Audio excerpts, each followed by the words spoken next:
Hello friends, ಎಲ್ಲರಿಗೆ ನಮಸ್ಕಾರ. Kannada love ಸ್ಟೋರಿನಿಂದ ಪ್ರತಿಯೊಬ್ಬರಿಗೆ ಧನ್ಯವಾದಗಳು. Thank you so much.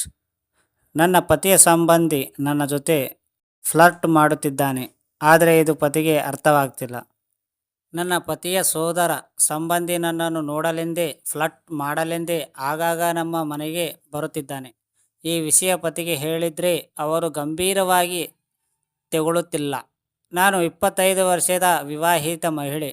ನಾನು ಮಧ್ಯಮ ವರ್ಗದ ಕುಟುಂಬದಿಂದ ಬಂದವಳು. ಸ್ವಲ್ಪ ಸಮಯದ ಹಿಂದೆ ನಾನು ಮೇಲ್ವರ್ಗದ ವ್ಯಾಪಾರಸ್ಥ ಕುಟುಂಬದಲ್ಲಿ ವಿವಾಹವಾದೆ. ನಂತರ ನಾನು ಸಾಮಾಜಿಕ ಮತ್ತು ಸಾಂಸ್ಕೃತಿಕ ಸಮಸ್ಯೆಗಳನ್ನು ಎದುರಿಸುತ್ತಿದ್ದೇನೆ. ನಾನು ಸೊಸೆಯಾಗಿ ಬಂದಿರುವ ಕುಟುಂಬದಲ್ಲಿ ಮನೆಯಲ್ಲಿ ಚೆನ್ನಾಗಿ ಡ್ರೆಸ್ ಮಾಡುವುದು, ಊಟ ಮಾಡುವುದು ಮತ್ತು ಪ್ರತಿದಿನ ಪಾರ್ಟಿ ಮಾಡುವುದು ತುಂಬ ಸಾಮಾನ್ಯವಾಗಿದೆ. ಇವೆಲ್ಲವೂ ನನಗೆ ಅಭ್ಯಾಸವಿಲ್ಲದಿದ್ದರೂ ನಾನು ಪ್ರತಿದಿನ ಅವರಿಗೆ ಹೊಂದಿಕೊಳ್ಳುವುದನ್ನು ಕಲಿಯುತ್ತಿದ್ದೇನೆ. ಆದರೆ ನನಗೆ ತೊಂದರೆ ಕೊಡುತ್ತಿರುವ ವಿಷಯವೆಂದರೆ ನನ್ನ ಗಂಡನ ಸೋದರ ಸಂಬಂಧಿಯದ್ದು. ನನ್ನ ಕೈ ಹಿಡಿಯಲು ಪ್ರಯತ್ನಿಸುತ್ತಾನೆ. ನನ್ನ ಗಂಡನ ಸೋದರ ಸಂಬಂಧಿಗೆ ಹೆಚ್ಚು ಕಮ್ಮಿ ನನ್ನದೇ ವಯಸ್ಸು. ಆತ ಬುದ್ಧಿವಂತ ಹುಡುಗ. ವ್ಯಾಪಾರ ಸಂಬಂಧಿ ಕೆಲಸಗಳಿಗಾಗಿ ಪದೇ ಪದೇ ನಮ್ಮ ಮನೆಗೆ ನಿಯಮಿತವಾಗಿ ಭೇಟಿ ನೀಡುತ್ತಿರುತ್ತಾನೆ. ಆದರೆ ಕಳೆದ ಕೆಲವು ದಿನಗಳಿಂದ ಅವನು ನನ್ನ ಹತ್ತಿರ ಬರಲು ಪ್ರಯತ್ನಿಸುತ್ತಿರುವುದನ್ನು ನಾನು ಗಮನಿಸುತ್ತಿದ್ದೇನೆ. ಅದಕ್ಕೆ ಕಾರಣ ಆತ ನನ್ನನ್ನು ನೋಡಿದಾಗಲೆಲ್ಲ ಏನಾದರೂ ಕಾಮೆಂಟ್ ಮಾಡಲು ಪ್ರಾರಂಭಿಸುತ್ತಾನೆ. ಅವನು ಆಗಾಗ್ಗೆ ನನ್ನ ಕೈ ಹಿಡಿಯಲು ಕಾರಣವನ್ನು ಹುಡುಕುತ್ತಿರುತ್ತಾನೆ. ನಾನು ಅವಿವಾಹಿತೆಯಾಗಿರುತ್ತಿದ್ದೇನೆ, ನನ್ನನ್ನು ಮದುವೆಯಾಗುತ್ತಿದ್ದೇನೆ ಎಂದು ನನ್ನಲ್ಲಿ ಹೇಳಿಕೊಂಡಿದ್ದಾನೆ ಕೂಡ. ನನ್ನನ್ನು ನೋಡಲೆಂದೇ ನಮ್ಮ ಮನೆಗೆ ಬರುತ್ತಾನೆ. ನನ್ನ ಪತಿ ಗಂಭೀರವಾಗಿ ತೆಗೆದುಕೊಳ್ಳುತ್ತಿಲ್ಲ. ನಾನು ಈ ವಿಷಯವನ್ನು ನನ್ನ ಪತಿಯೊಂದಿಗೆ ಮಾತನಾಡಿದಾಗ ಇದನ್ನೆಲ್ಲ ಗಂಭೀರವಾಗಿ ತೆಗೆದುಕೊಳ್ಳಬೇಡ ಎಂದು ನಗುತ್ತಾರೆ. ಆತ ನನ್ನನ್ನು ಚುಡಾಯಿಸುವುದು ನನ್ನ ಪತಿಗೆ ಸಣ್ಣ ಸಮಸ್ಯೆಯಾಗಿರಬಹುದು, ಆದರೆ ನಾನು ಎಲ್ಲವನ್ನು ತುಂಬ ವಿಚಿತ್ರವಾಗಿ ನೋಡುತ್ತಿದ್ದೇನೆ. ನನ್ನಿಂದ ದೂರ ಇರುವಂತೆ ಆ ವ್ಯಕ್ತಿಗೆ ಸೂಚಿಸುತ್ತಿದ್ದೇನೆ, ಆದರೆ ಆತ ನನ್ನ ಮಾತಿಗೆ ಬೆಲೆ ಕೊಡಲಿಲ್ಲ.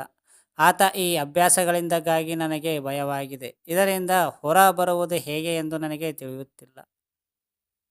ಮುಂಬೈನ ಸಂಬಂಧ ಸಲಹೆಗಾರರ ರಚನಾ ಹೇಳುವ ಪ್ರಕಾರ, ಮದುವೆಯ ನಂತರ ಮಹಿಳೆಯರು ವಿವಿಧ ವಿಷಯಗಳನ್ನು ಎದುರಿಸುತ್ತಾರೆ. ಅದರಲ್ಲೂ ಗಂಡ ಮತ್ತು ಹೆಂಡತಿಯ ಸಂಪೂರ್ಣವಾಗಿ ವಿಭಿನ್ನ ಸಾಮಾಜಿಕ, ಆರ್ಥಿಕ ಮತ್ತು ಸಾಂಸ್ಕೃತಿಕ ಹಿನ್ನೆಲೆಗಳನ್ನು ಹೊಂದಿರುವಾಗ ಈ ಸಮಸ್ಯೆಯ ಉಲ್ಬಣಗೊಳ್ಳುತ್ತದೆ. ನಿಮ್ಮ ವಿಷಯದಲ್ಲೂ ಅದೇ ಆಗಿರುವುದು. ನೀವು ಮದುವೆಯಾಗಿರುವ ಕುಟುಂಬದಲ್ಲಿ ಸಮಾಜವು ತುಂಬ ಸ್ಥಾನಮಾನವನ್ನು ಹೊಂದಿದೆ, ಆದರೆ ಅವರ ಜೀವನ ಮತ್ತು ಜೀವನ ವಿಧಾನವು ನಿಮ್ಮಕ್ಕಿಂತ ಸಂಪೂರ್ಣವಾಗಿ ಭಿನ್ನವಾಗಿದೆ. ನಿಮ್ಮ ವೈವಾಹಿಕ ಜೀವನದಲ್ಲಿ ನೀವು ಬಹಳಷ್ಟು ವಿಷಯಗಳನ್ನು ಎದುರಿಸಬೇಕಾದ ಕಾರಣಗಳಲ್ಲಿ ಇದು ಕೂಡ ಒಂದು. ನಿಮ್ಮ ಪತಿಗೆ ಪರಿಸ್ಥಿತಿಯನ್ನು ಅರ್ಥ ಮಾಡಿಸಿ. ನೀವು ಈಗಾಗಲೇ ನಿಮ್ಮ ಗಂಡನೊಂದಿಗೆ ಈ ಬಗ್ಗೆ ಮಾತನಾಡಿದರೂ ಅವರು ಸೀರಿಯಸ್ ಆಗಿ ತೆಗೆದುಕೊಂಡಿಲ್ಲ ಎಂದು ಹೇಳಿದಿರಿ. ಆದರೂ ನೀವು ಮತ್ತೆ ಮತ್ತೆ ಪ್ರಯತ್ನಿಸಿ. ಇಲ್ಲವಾದರೆ ಸ್ವಲ್ಪ ಸಮಯದ ನಂತರ ನೀವು ಆ ಪರಿಸ್ಥಿತಿಯನ್ನು ಎದುರಿಸಲು ತುಂಬ ಅಸಹನೀಯವಾಗಬಹುದು. ನಿಮ್ಮ ಗಂಡನ ಸೋದರ ಸಂಬಂಧಿಯ ಉದ್ದೇಶ ಏನು ಎಂದು ನಿಮಗೆ ತಿಳಿದಿಲ್ಲ. ನಾಳೆ ಅವರು ನಿಮ್ಮನ್ನು ವೈವಾಹಿಕ ಜೀವನದಲ್ಲಿ ತೊಂದರೆಗಳನ್ನು ಸ್ಪಷ್ಟಿಸುತ್ತಾರೆ ಎಂದು ನಿಮಗೆ ತಿಳಿದಿದೆಯಾ? ಸೋದರ ಸಂಬಂಧಿಯೊಂದಿಗೆ ಸಂಬಂಧ ಒಳ್ಳೆಯದಲ್ಲ. ನಿಮ್ಮ ಪತಿಯ ಸೋದರ ಸಂಬಂಧಿಯೊಂದಿಗೆ ಯಾವುದೇ ರೀತಿಯ ದೀರ್ಘಾವಧಿಯ ಸಂಬಂಧಿರುವುದು ಸಾಧ್ಯವಿಲ್ಲ ಎಂದು ನೀವು ಚೆನ್ನಾಗಿ ಅರ್ಥ ಮಾಡಿಕೊಂಡಿದ್ದೀರಿ. ಇದರಿಂದಾಗಿ ನಿಮ್ಮೊಂದಿಗೆ ಫ್ಲರ್ಟ್ ಮಾಡಬೇಡ ಎಂದು ನೀವು ಅವನಿಗೆ ಸ್ಪಷ್ಟವಾಗಿ ಹೇಳಿದ್ದೀರಿ. ಈ ರೀತಿಯ ವಿಷಯಗಳನ್ನು ಎದುರಿಸಲು ಇದು ಅತ್ಯುತ್ತಮ ಮಾರ್ಗವಾಗಿದೆ. ನೀವು ಅವರನ್ನು ಪ್ರೋತ್ಸಾಹಿಸಿದರೆ ಸ್ವಲ್ಪ ಸಮಯದ ನಂತರ ವಿಷಯಗಳು ಇನ್ನೂ ಹದಗೆಡಬಹುದು. ನಿಮ್ಮ ಅತ್ತೆಗೆ ತಿಳಿಸಿ. ನಿಮ್ಮ ಕುಟುಂಬದ ಯಾವುದೇ ಇತರ ಸದಸ್ಯರೊಂದಿಗೆ, ಅಂದರೆ ನಿಮ್ಮ ಅತ್ತೆ ಮತ್ತು ಅತ್ತೆಯೊಂದಿಗೆ ಸಹ ನೀವು ಮಾತನಾಡಬಹುದು. ನೀವು ಏನೇನು ಅನುಭವಿಸುತ್ತಿದ್ದೀರಿ ಎಂಬುದನ್ನು ತಿಳಿಸಿ. ಆಗಲಾದರೂ ಆ ವ್ಯಕ್ತಿಯ ನಿಮ್ಮ ಮನೆಗೆ ಬರುವುದು ಕಡಿಮೆ ಮಾಡಬಹುದು.